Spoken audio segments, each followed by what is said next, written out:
DCGB 729 kHz. Enod sa Bareta, Enod sa Gabos.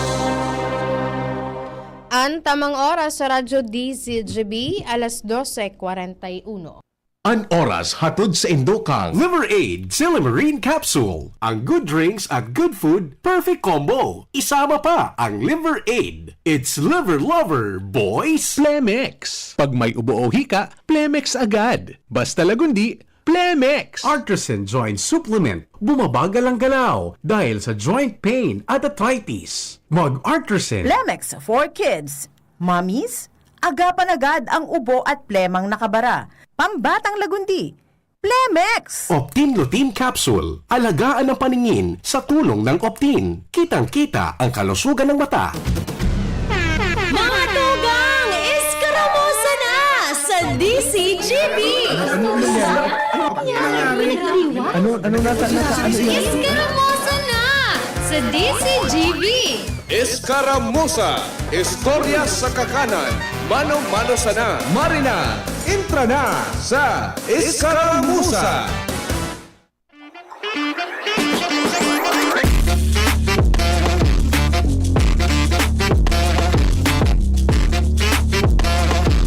Happy Saturday! Kakatapos lang kan sa muyang Thanksgiving Mastigdi sa Radyo DCGB dahilan sa onra na nakuha ni VP Henry Maceda at nakatalaan na resibihon niya sa kana nakalihis na sa masunod na semana. And of course, to birthday man ni Sir Bert Nunez, ni Joshua Bino, and then magiging birthday kan sa muyang pag-iriba dyan sa samuyang sister station an OKFM Legazpi an masalibar kan sa iyang kumplianyo gari sa agaan kumplianyo ni Don Emilio Nari. Tapos after kayan, syempre ang pinakahihintay wala garing ligdi sa stasyon si Kuya Ramir Tanan. Sa bagay Kuya Nems, lugi man giraray siya. Taday man siya pwede kan sutwig kaunta. Maray na pagkauto po sa Gabos na nakaantabay sa indang mga harong. Kumusta po tabi ka mo? Ano lamang tabian sa indong pinagkakabisihan dyan? Nagalaon po kami na kamuna sa maray na kamugtakan. Harayo po sa anuman nakahilangan. Lalo na ngunyan na medyo may mga pagkakataon na mainit. Tapos bigla po na mauran. Magpasiguro ka munin mga pamando. And then syempre sa mga biyaheros tango yan na weekend, ingat-ingat po tabi ka mo dahilan ta mahal na sa antinampo sa some area. Nagkakapirang lugar digdi po sa probinsya kan Albayta. Nagtatagabagsak po an uran. Wara man ako ki nabaritaan na may mga ports o pantalan digdi sa Bicol region an may halawig na pila. Lalo na itong mga mapasariring, mabalyo po sa may parte kan Visayas dahil sa ongoing na construction, repair kan San Juanico Bridge na posibleng maka-afektar ni na maabot sa 2 taon. Imagine ko yan, Nems, 2 taon na mahanap nin mga alternatibong agihan. Itong mga trucks na may mga darapo nin mga produkto na ibabalyo sa may parte kan Visayas dahilan nga nita ongoing itong repair dyan po sa halaba na tulay dyan sa may parte kan Visayas. And nasa pagmomonitor man kita sa maritime industry, sa marina, kung ito bang mga ruta na tatarget ninda na posibleng maging alternatibo muna na agihan kang mga roro. At the same time, itong mga darakulang sakayan pandagat, iyo po tabian na operational na dahilan takan mga nakalihis na aldaw na pakikipaghurunta kay RD Banyares. Nasa halat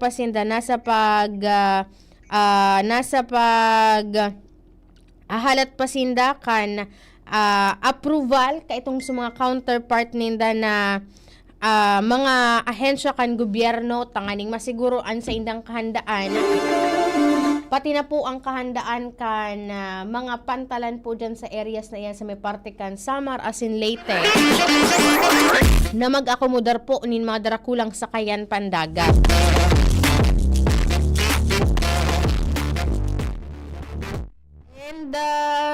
natapos na itong sarong simanang pagbabalik kan klase kan mga nasa pampublikong eskwelahan. Ngunyan, nagtatagala ba na gayud sina mother kan itong mga uniform na ginamit. May nabasa ako ni Kuya Nems na message sa satuyang DCGB News Online. Nagahagad siya nin tabang dahilan ta, sabi digdi, ginitgit po ako ng blank na bus. Nakuhaan ko po siya ng video. Tulungan mo po ako na makausap ko po yung driver. Bakit niya ginawa? Muntik na kaming mapahama. Digdi kay Sir Brian, di ko nabilugon sa iyang pangaran, Kuya Nems.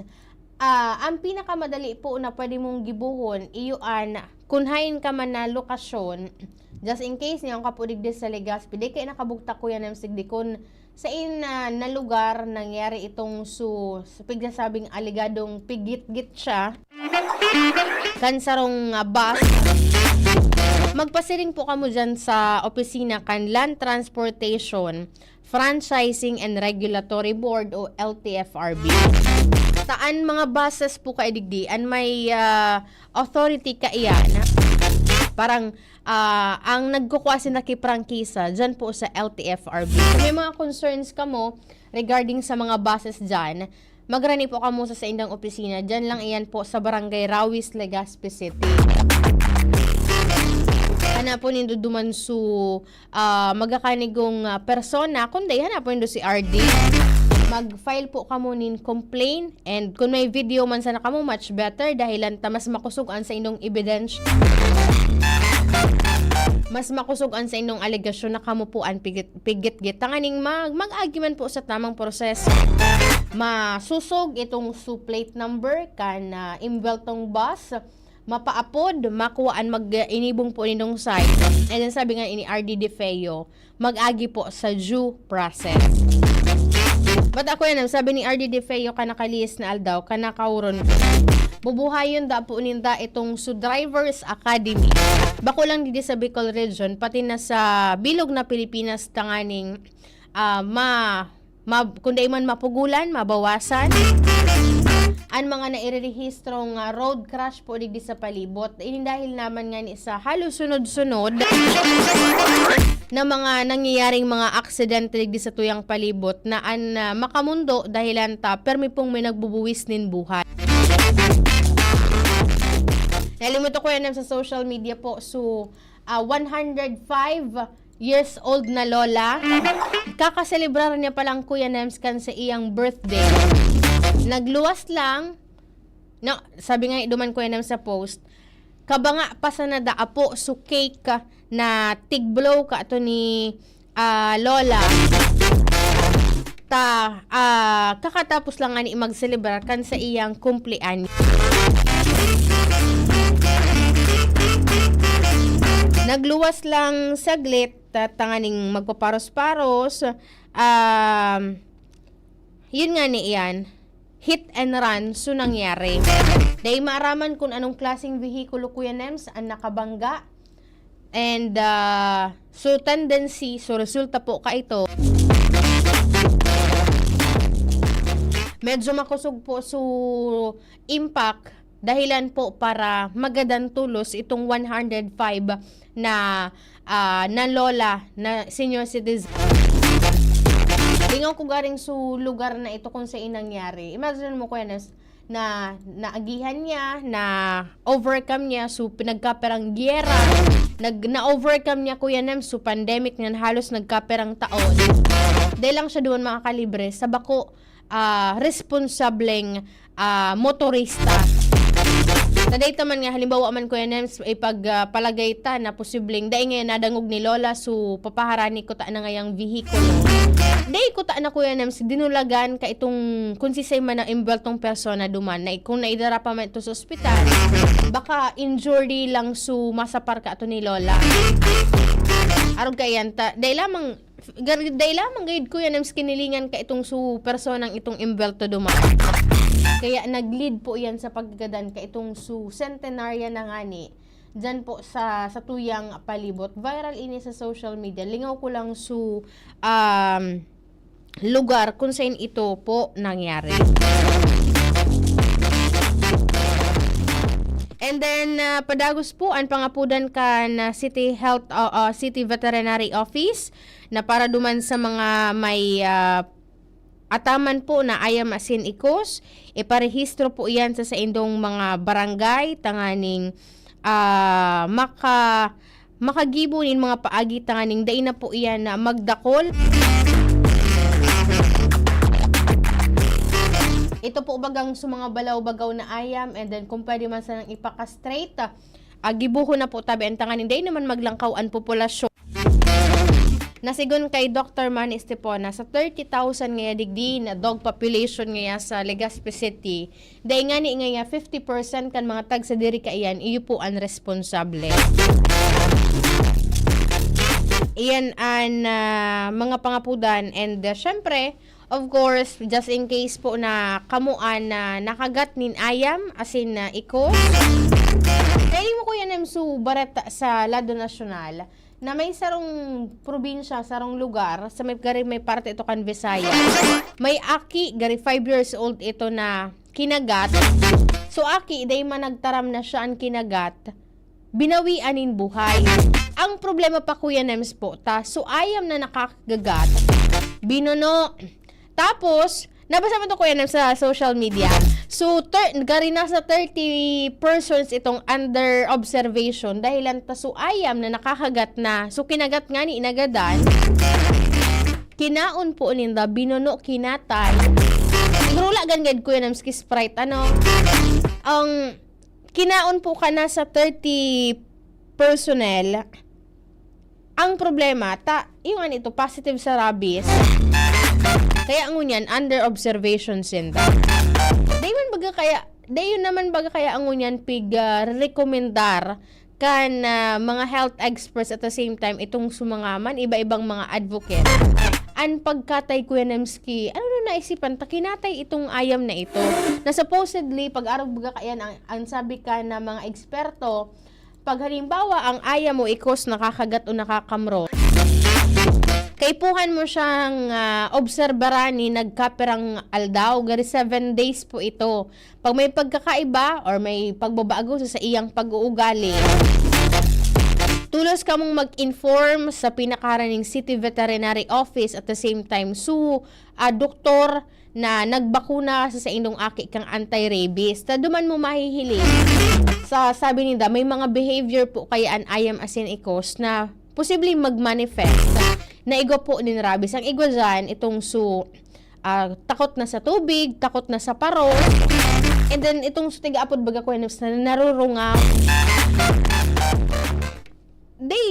Nata daw ito di lamang ni mo nagka-receive na baad ito ngayang ayam na ini, nabubunoon ta, igwanin rabies o ano pa man, binurono sa kapo ni dapig konsumo.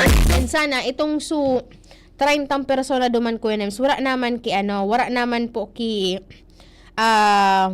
magbuwis nin buhay dahil nga ni po sa kagigibuhan man sa naninda. Na dai man dapat ikonsumo po ito. Wala na gaduman Kuya Nems ki karning orig.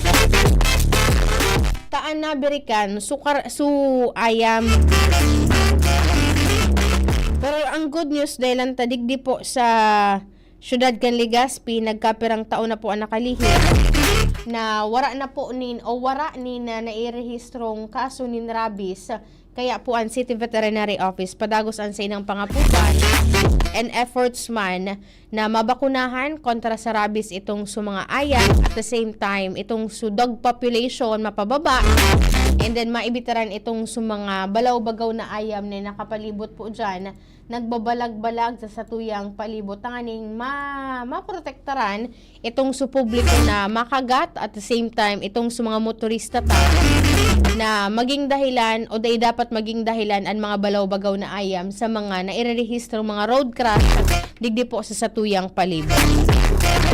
Kaya dapat na maging responsable po kita, kung dai naman kaya nindong atamanon ang sa inong mga ayam, i-turn over na iyan sa City Veterinary Office, o kung dai may mga dog advocate groups Iwa ka naging taara.